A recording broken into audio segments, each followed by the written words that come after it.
Hello everyone, Mike1217 here, welcoming you back to Let's Play The Legend of Zelda Ocarina of Time. And I know you're probably confused to why I'm back in Kakariko Forest. And the reason is, well, I got homesick. And I decided I didn't want to go on my adventure and that I just decided to go home.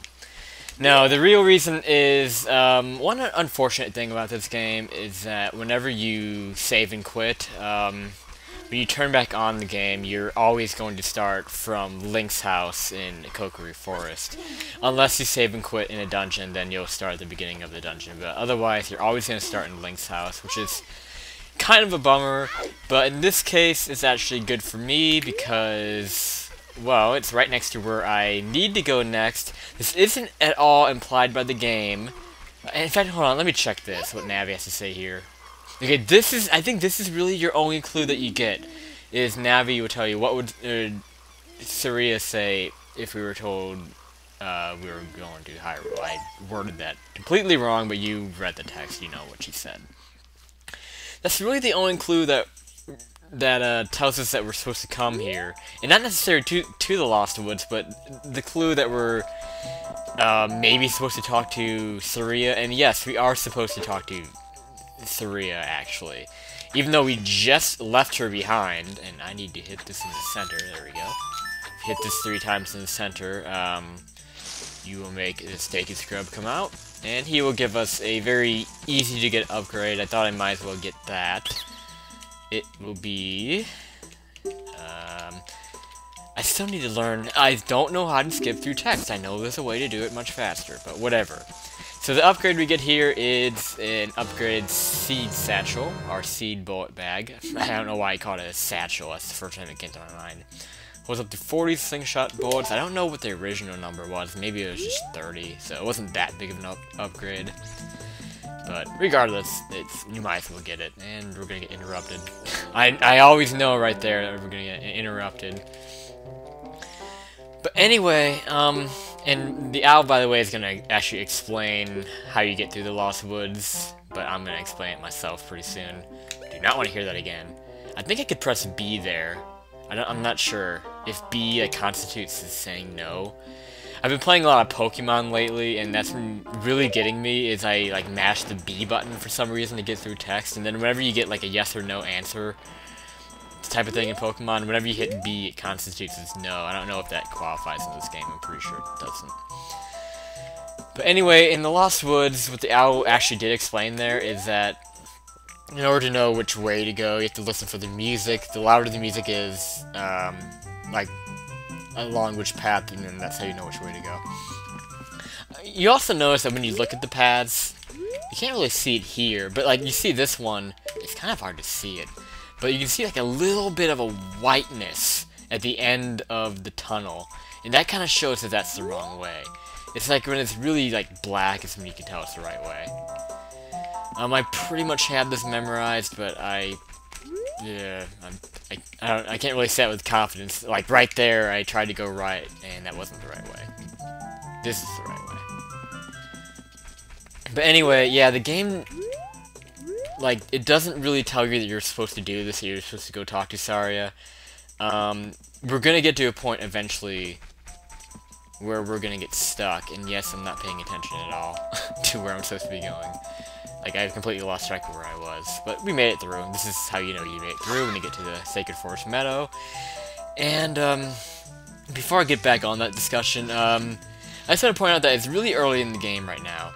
And they had the balls to give you a Wolfos this early in the game. These guys are pretty tough, but they can go down in one shot if you jump attack them in the back.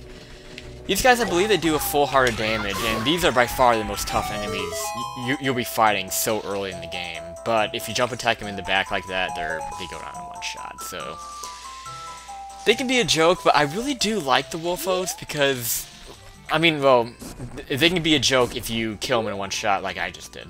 But the Wolfos, I really like them as enemies because they do everything.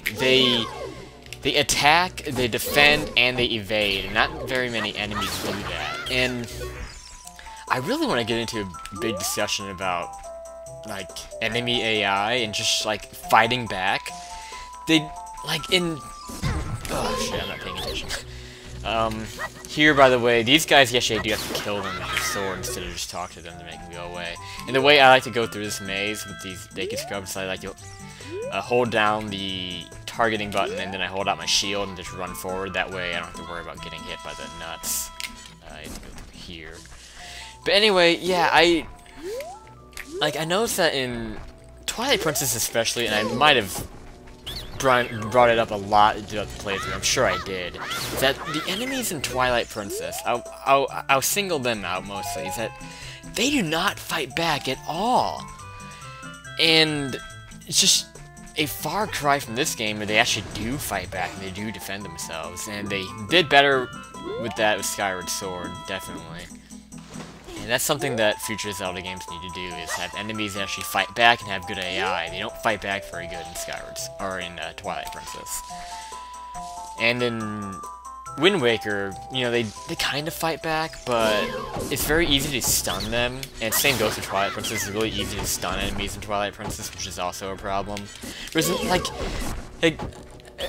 like what you'll notice if you play Twilight Princess and Wind Waker, it's like whenever you attack enemies, they get stunned for a little bit. Like, they get knocked back, and you can just wallop on them from there. Whereas in this game, when you hit enemies with your sword, they'll just flash red. They're not going to be, like, stunned by it, if you know what I mean. It's kind of hard to explain that.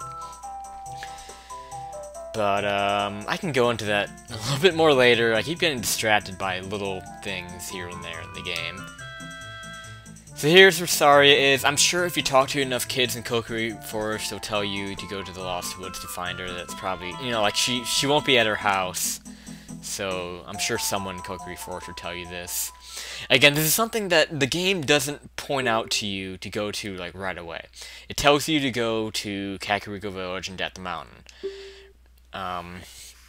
Which is probably what you were expecting me to do at the beginning of this episode, but I figured since I was ending my playing session there and I knew I was going to start back at Link's house, I figured I might as well just go and do this and get this out of the way.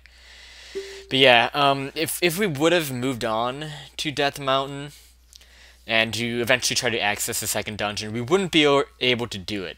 We need to actually get a song from Saria right here. And this is something that almost every time I play this game, I get to Death Mountain and I forget to get this song. So yeah, she's gonna teach us Saria's song, or Saria's song. I noticed that I've been switching back and forth between the pronunciations, which is kind of funny. I don't really mean to, it's just whatever pronunciation comes to my mind is what I say.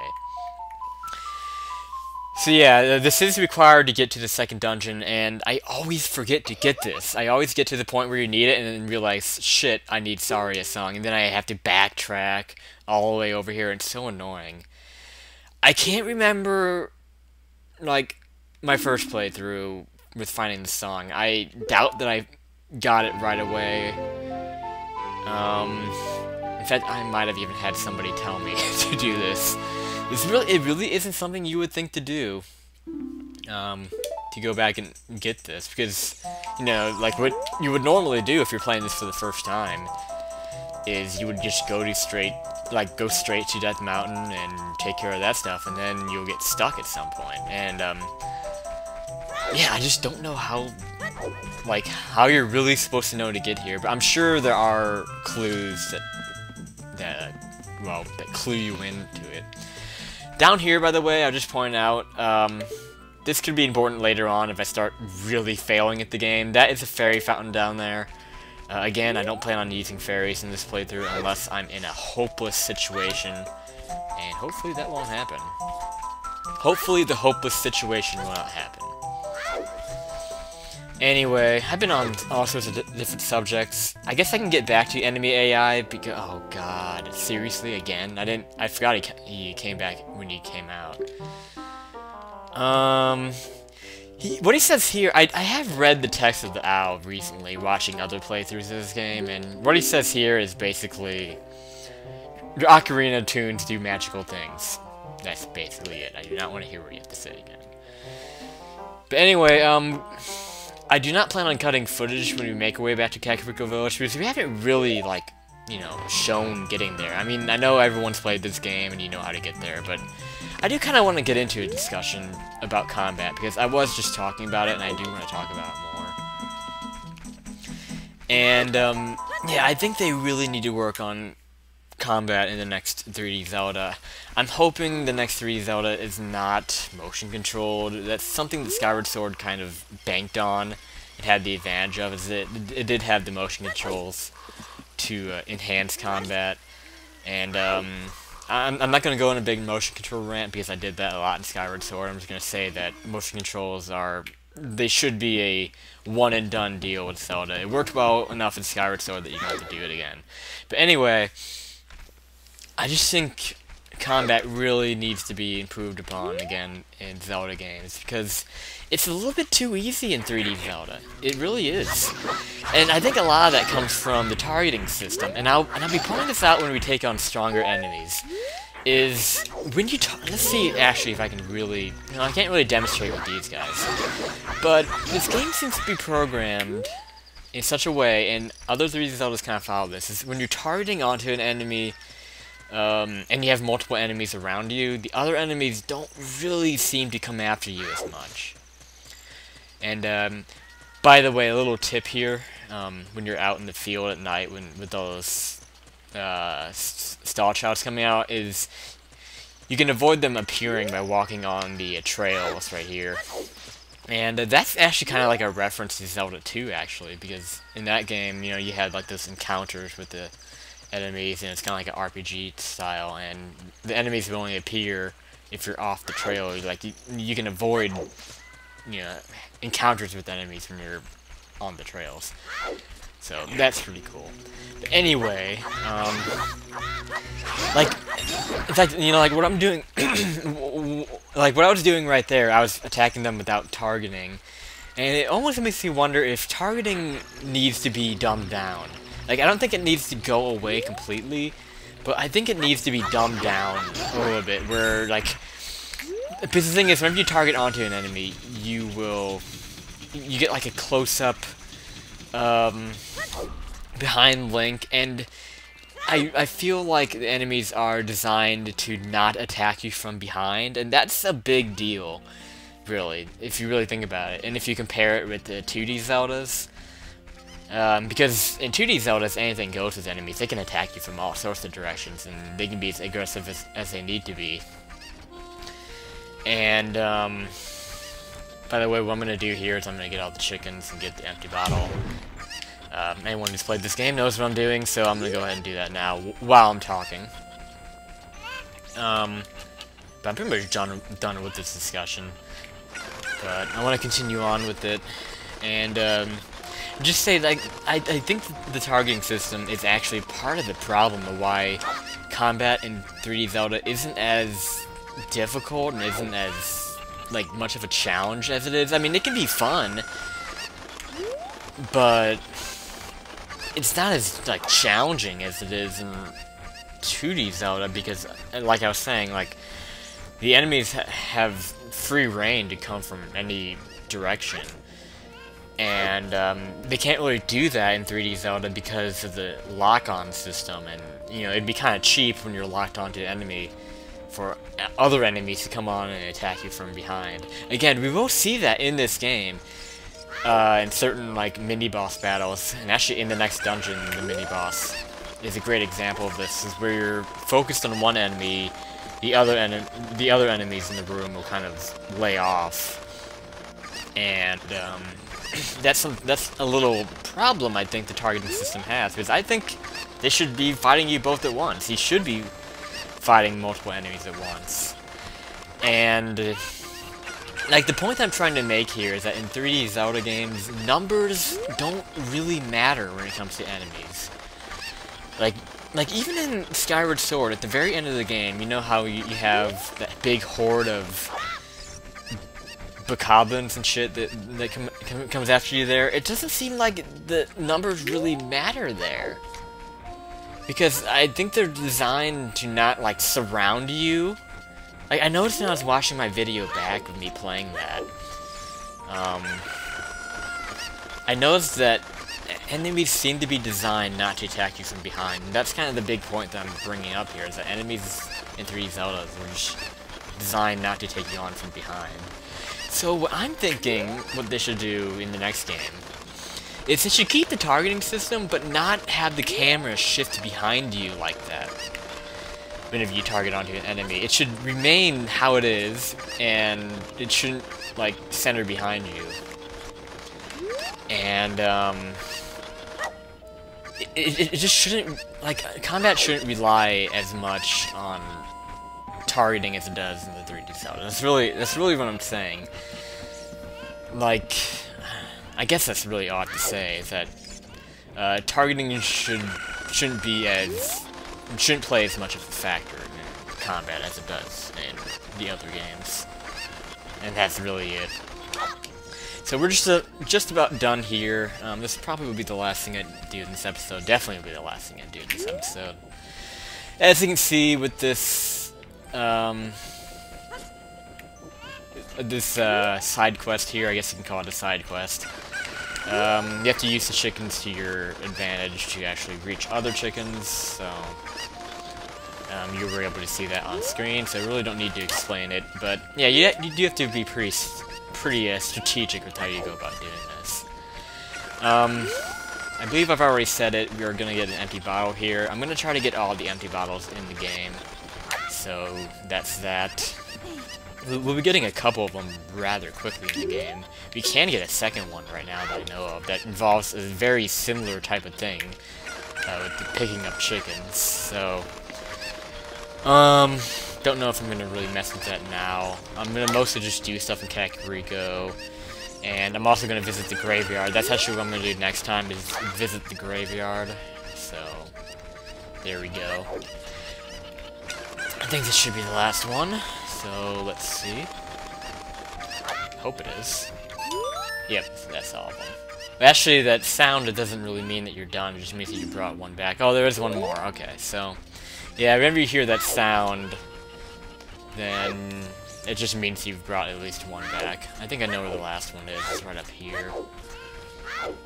Let's get this done with. This thing is always a habit for me to do, is this chicken hunt. I always do this. So, I almost did it upon habit with this playthrough. I mean, again, I don't have to do this at all. In fact, really, empty bottles seem to be kind of a waste if I do plan on not using fairies, you know? But I still like to get all of them. It's just part of the completionist in me. You know, like, I want to be as much of a completionist as possible with this playthrough. I will say that, because I want this playthrough to last. That's kind of what I did in Majora's Mask, too, and that's kind of the mindset I had there, because Majora's Mask, if I were to do the bare minimum in that game, it'd be a really short and kind of boring playthrough. So in that playthrough, I decided to get everything that wasn't a heart piece, pretty much. And I'm happy I did that. It made the playthrough a lot more exciting and a lot more fun, and that's kind of what I plan to do with this playthrough. I don't know where the last chicken is. I have no idea. I really don't know. Yeah, this is kind of awkward. I got the one up by the tree. Did I break I know I broke the box. What the hell? What am I missing? This is really bizarre, because unless I threw one and it didn't go into the fence. Are you sure I don't have all of them? The last one. What the hell? Oh, there it is! No, that's a rock. That's a rock. Oh, I got a rock. I love that joke in Charlie Brown, by the way. Okay, well, I'm gonna have to cut footage. It's at the front! It's at the front! I thought I got that one. I was supposed to cut footage there. I could have sworn I got that one. Because I don't even know. I have no idea. Whatever. Whatever. So, sorry that it took a lot longer. I'm sure some people were shouting at the screen there. But you can't blame me. I was quite certain I got that one. Whatever. So, we got it all now. And we can get our empty bottle right about... Come on. Man, it says next on the A button, too. Whatever. Okay, so we get our first empty bottle, and that will do it for this episode of Let's Play The Legend of Zelda Ocarina of Time. And next time, we will visit the graveyard and do a couple things there. So, Thank you guys so much for watching. This is Michael217 signing out.